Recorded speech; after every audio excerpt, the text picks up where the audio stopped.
Welcome to the Leo. Social మీడియాలో YCP కార్యకర్తలు చేస్తున్నటువంటి అసభ్య పదజాలంతో పెడుతున్నటువంటి పోస్టులు కానివ్వండి, మార్పింగ్ పోస్టులు కానివ్వండి, గత కొద్ది రోజులుగా వాళ్ళని అరెస్టు చేస్తున్నారని వైసీపీ తీవ్ర ఆందోళన చెందుతుంది, మనందరికీ తెలుసు. అయితే దీని మీద ఏదో ఒక యాక్షన్ తీసుకోవాలంటూ ఏదైతే హైకోర్టుకు వెళ్ళే ప్రయత్నం చేశారో, పిల్ వేసే ప్రయత్నం చేశారో, దీని మీద హైకోర్టు కూడా ఆగ్రహం వ్యక్తం చేసింది.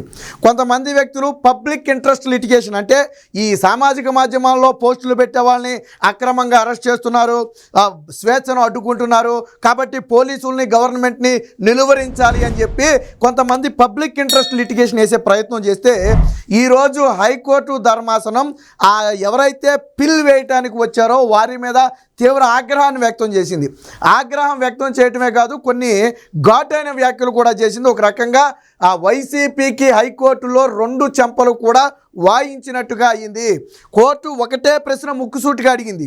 మేము చూసాం, మా దగ్గరకు కూడా వచ్చాయి, మా దృష్టికి వచ్చాయి, వాళ్ళు వేస్తున్నటువంటి పోస్టింగ్లు మేము చూసాం. అసభ్య పదజాలంతో దూషిస్తూ పోస్టులు పెడితే వారిని ఎందుకు అరెస్టు చేయకూడదో సమాధానం చెప్పాలని చెప్పి హైకోర్టు ప్రశ్నిస్తే పిల్ వేయడానికి వచ్చిన వాళ్ళకు సౌండ్ లేదు, 2 చెవుల్లో నుంచి గాలిపోయింది. వాళ్ళు ఏదో రక్షణ పొందుదాము ప్రయత్నం చేశారు, కానీ వాస్తవం ఏంటంటే కోర్టు కూడా దాన్ని అంగీకరించట్లా. ఏదైతే ఫేక్ కానివ్వండి, మార్పింగ్ కానివ్వండి, లేదా అసభ్య పదజాలం కానివ్వండి, సభ్య సమాజంలో దీన్ని ఎవరు యాక్సెప్ట్ చేయరు. ఇప్పుడు లాయర్లైనా జడ్జిలైనా వాళ్ళు కూడా మానవ మాతృలే కదా, వాళ్ళకి కుటుంబాలు ఉంటాయి కదా, వాళ్ళకి కొద్దిగా భావోద్వేగాలు ఉంటాయి కదా. ఆ పోస్టింగులు చూస్తే వాళ్ళకే అంత అసభ్యంగా అనిపించే పరిస్థితి. కోర్టు ఇంకోటి కూడా గుర్తు చేసింది. ఏమని?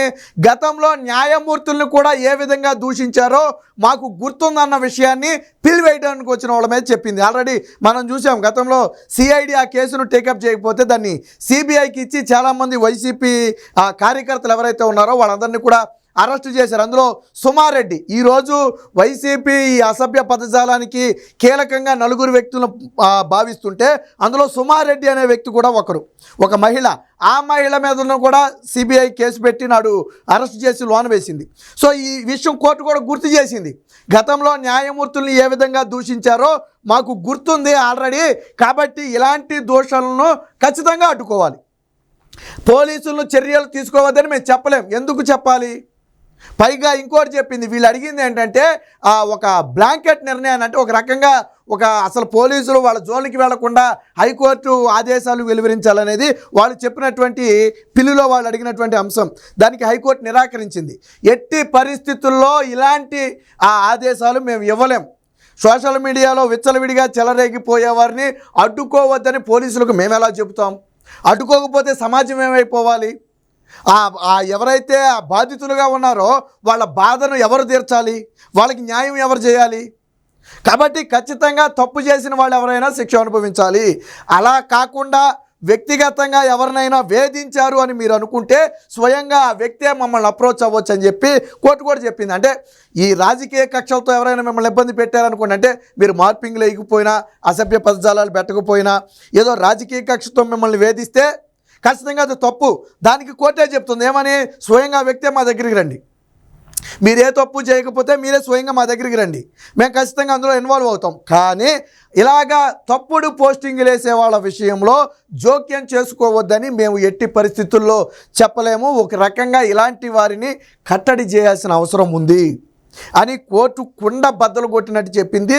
అంటే కోర్టుకు కూడా విషయం అర్థమైంది. నేను ఇందాకే చెప్పా, వాళ్ళు జడ్జిలు అయినప్పటికీ కూడా వాడు కూడా మానవ మాత్రలే, మనలాగే మనుషులే, వాళ్ళకి ఫ్యామిలీలు ఉంటాయి. గతంలో, ఇప్పుడు మనం గురించి మాట్లాడుకుంటున్నాం, గతంలో ఇదే న్యాయమూర్తుల ఫ్యామిలీల గురించి అత్యంత నీచంగా, దారుణంగా కరోనా సమయం, అది కొద్దిగా కరోనా సమయం అయితే ఈ జడ్జిల్ని వాళ్ళ ఫ్యామిలీని తీసుకెళ్ళి కరోనా వాళ్ళు ఉన్న గదిలో పడేయాలి, వీళ్ళ తలకాయలు నరికేయాలి, కాళ్ళు చేతులు నరికేయాలి, నాలిక కోసేయాలి, ఎన్ని అసభ్యకరమైన పెట్టారంటే కోర్టు కూడా వాటిని చూసి సహించలేని పరిస్థితి. అందుకనే సిఐడి టేకప్ చేయకపోతే కేసును సిబిఐకి ఇచ్చింది, మేమేం వదిలిపెట్టాం అంటే రాష్ట్ర పోలీసుల ఆధ్వర్యంలో ఉన్నారు సిఐడి, వాళ్ళేమో తప్పించుకునే ప్రయత్నం చేశారు నాడు అరెస్ట్ చేయకుండా. కోర్టు కూడా చూసింది, కోర్టుకు కూడా సహనం నచించి ఓహో మీ పని ఎలాగా ఉందా, సరే ఆడ సంగతి మేము చూసుకుంటామని చెప్పి కేసును సిబిఐకి ఇస్తే మొత్తాన్ని తీసుకెళ్ళి లోన కూర్చోబెట్టారు. ఇద్దరు ముగ్గురు మొత్తానికి ఎలాగో తప్పించుకున్నారు, కానీ మిగతా వాళ్ళందరినీ కూడా తీసుకెళ్ళి లోనకు కూర్చారు. నిందా పెట్టిన సుమారెడ్డి ఒక మహిళను కూడా తీసుకెళ్ళి లోన పెట్టారు. ఆ సుమారెడ్డి మహిళను అరెస్ట్ చేశారని చెప్పి ఆ రోజు సెంటిమెంట్ డ్రామాలు పూయించింది వైసీపీ. కానీ విషయం ఏంటంటే ఈరోజు అసభ్యకరమైనటువంటి కంటెంట్ క్రియేట్ చేసే నలుగురిలో అర్జున్ రెడ్డి, భార్గవ్ రెడ్డితో పాటు సుమారెడ్డి, వీరారెడ్డి వీళ్ళందరూ కూడా నలుగురు కీలకమైన వ్యక్తులు. అంటే అంత దారుణమైన పోస్టులు ఆ రోజు పెట్టింది కాబట్టి అరెస్ట్ చేశారు, ఉత్తినే అరెస్ట్ చేయలే. ఇప్పుడు ఒక విషయం చెప్పండి, పార్టీలను పక్కన పెడదాం, ఎవరి మీద అయినా సరే వాళ్ళ కుటుంబంలో అసభ్యంగా దూషించి వాళ్ళ కుటుంబంలో ఆడవాళ్ళ ఫోటోలు తీసుకెళ్ళి ఆ న్యూడ్ ఫోటోలకి తలకాయలు మార్చేసి సోషల్ మీడియాలో పెడితే యాక్సెప్ట్ చేస్తామా? పార్టీలను పక్కన పెడదాం, యాక్సెప్ట్ చేయం కదా, బాధ కలుగుద్ది కదా.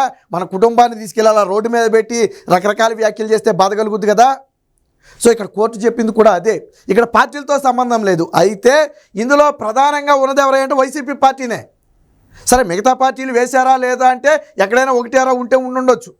వాస్తవానికి నిజంగా వేసుంటే వైసీపీ హయాంలోనే తీసుకెళ్ళి బొక్కలేదు, అంత ఈజీగా ఏం వదిలిపెట్టదు. గతంలో ప్రశ్నిస్తేనే అరెస్ట్ చేసిన వాళ్ళు వాళ్ళ మీద మార్పింగ్లు వేస్తే అరెస్ట్ చేయాలా తీసుకెళ్ళి?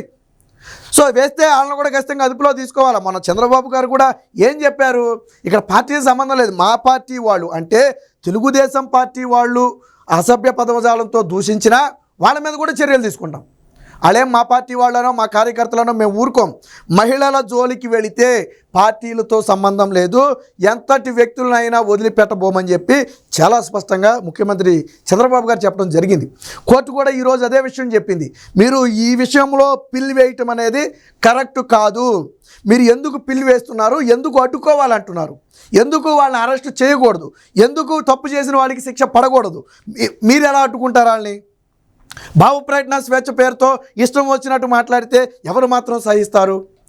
అది మన చట్టంలో కానీ ఇందులో కానీ సెక్షన్లో కానీ లేదే. తప్పు చేసిన వాడు ఖచ్చితంగా శిక్ష అనుభవించాలి. వాళ్ళు బరి తెగించారు అనడానికి గతంలో మా మీద వేసిన పోస్టులే ఒక ఉదాహరణ. ఆ రోజు మేము కూడా చాలా సఫర్ అయ్యాం. కాబట్టి ఈ పిల్లుల్లో మేము ఎటువంటి జోక్యం చేసుకోలేము, పోలీసులకు ఎటువంటి ఆదేశాలు ఇవ్వలేం. ఖచ్చితంగా తప్పు చేసిన వాడికి శిక్ష పడాలి. వైసీపీ సైకోలు ఎవరైతే సోషల్ మీడియాలో విచ్చలవిడిగా చెలరేగిపోయి ఇటు చంద్రబాబు గారు, లోకేష్, అటు పవన్ కళ్యాణ్తో పాటు హోమ్ మినిస్టర్ అనితో పాటు కొంతమంది ఇళ్లలోని ఆడవాళ్లను తీసుకొచ్చి హోంమంత్రి గారు కూడా చెప్పింది ఏమని, గతంలో మీ అమ్మాయి అక్కడ చదువుతుంది కదా, మీ అబ్బాయి ఇక్కడ చదువుతున్నాడు కదా, మాకు తెలుసు, మేము వాళ్ళంతా చూస్తాం. ఎవరికైనా భయం ఉండదండి? మనం ఎంత ఏ పొజిషన్లో ఉన్నా మన పిల్లల్ని అది చేస్తాం ఇది చేస్తామని బెదిరిస్తే మనకు భయం ఉండదా? స్వయంగా హోంమంత్రి గారే చెప్పింది. పోనీ ఆవిడ హోంమంత్రి అయిన తర్వాత అయినా తగ్గారా అంటే తరువాత కూడా నీచంగా ఆవిడ గురించి మాట్లాడటం, వాళ్ళ పిల్లల గురించి మాట్లాడటం. మరి అపోజిషన్లో ఉన్నప్పుడు వాళ్ళే బాధపడి, అధికారంలోకి వచ్చాక వాళ్ళ బాధపడి, అంటే వాళ్ళు ఎప్పుడు పోస్టులు పెడుతుంటే వీళ్ళు బాధపడి వదిలేయాలా? ఈ పబ్లిక్ ఇంట్రెస్ట్ లిటిగేషన్ వేసిన వాళ్ళ ఉద్దేశం అదే. వీళ్ళు అమనాభూతులు తిడతారు, మార్పింగ్లు చేస్తారు, పోలీసులు అరెస్ట్ చేయకూడదు. తప్పు చేసిన వాడిని అరెస్ట్ చేయమని చెప్పాల్సింది పోయి వాళ్ళని అడ్డుకోమంటే తప్పు కాదు. కోర్టు కూడా అందుకే కోపం వచ్చింది, అందుకే ఘటనలు కూడా బయటకు తీసుకొచ్చింది. ఖచ్చితంగా తప్పు చేసిన వాడు శిక్ష అనుభవించాలి. ఈరోజు సోషల్ మీడియాను కాపాడే ప్రయత్నంలో జగన్మోహన్ రెడ్డి హైకోర్టు నుంచి రక్షణ పొందే ప్రయత్నం చేశాడు. దాన్ని హైకోర్టు పూర్తిగా తిరస్కరించింది. ఇలాంటి వాటిని మేము యాక్సెప్ట్ చేయము, సపోర్ట్ చేయము, పోలీసులకు ఎటువంటి ఆదేశాలు మేము ఇవ్వబోము, ఖచ్చితంగా కేసులు నమోదవ్వాలి, తప్పు చేసిన వాళ్ళు శిక్ష అనుభవించాలని చెప్పి కోర్టు కరాఖండిగా చెప్పింది. ఖచ్చితంగా ఇది వైసీపీ సోషల్ మీడియాకు తగిలిన అతిపెద్ద ఎదురు దెబ్బగా చెప్పొచ్చు. Please subscribe to Leo news for more videos.